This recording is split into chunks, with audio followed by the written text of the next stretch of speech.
Welcome, my name is Steven Elwell with Level Financial Advisors, and I have Richard Schroeder here. And today we're going to talk about the Federal Reserve and interest rate policy and how that affects our investment decisions.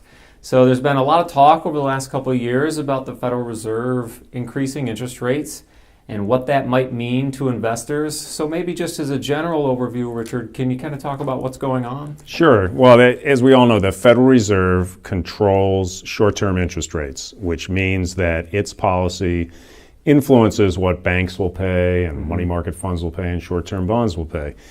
And at various times during financial cycles, they either push rates up to slow economic activity or they keep rates very low to promote economic activity.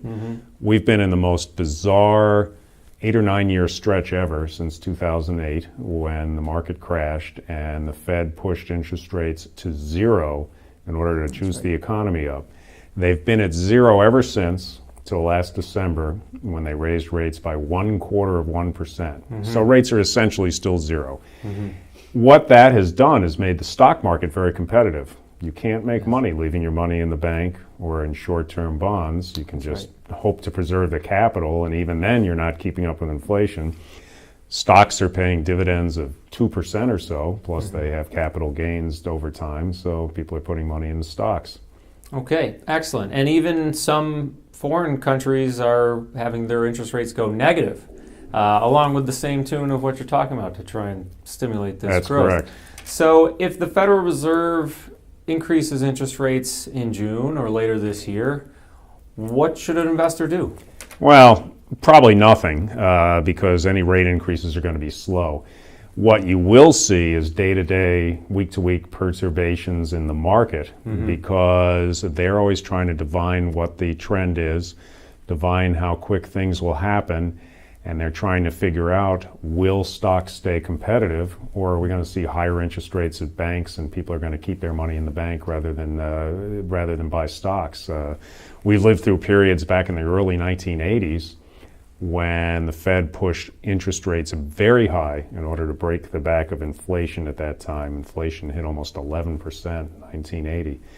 And at that time, banks were paying 16 to 17% on CDs. You could get the same on short-term treasury bills and that sort of thing. And people weren't buying stocks. Yeah. And it wasn't until the Fed started reducing rates after that period, back in the mid-80s, that the stock market started to come back.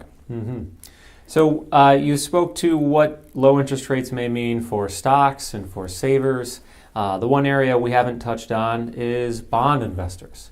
What does this current interest rate environment mean for bond investors, and what happens if interest rates slowly start to increase, as you said? Well, over time, it'll help bonds because eventually they'll have higher rates. But in the short term, bonds that extend 10 years or more are generally hurt by rising interest rates because they're stuck with a fixed interest rate that's going to be not as competitive as the new rates are. So there'll be some capital losses for a while. They should eventually recover. I think that it's more important for people to keep shorter term bonds as the majority of their portfolio anyway, including some inflation protected bonds, which tend to catch up with interest rate increases so they don't get hurt as much. But generally, we're not too worried about rising interest rates. Like I say, we'll see maybe a quarter of bad results in the stock market because they're worried about it. We don't expect interest rates to get higher than 3 or 4%. That's what the Fed's predicting, only 3%. And in periods when we've had mild increases in interest rates, the stock market has continued to do well. Excellent. So it sounds like the general recap is don't put too much weight into the slow increasing of interest rates, and it may actually even help those that are saving, might finally earn some interest on the bank. It should. It'll help our short-term bonds as well, so things should look better in that respect, and I really don't think it'll sink the stock market.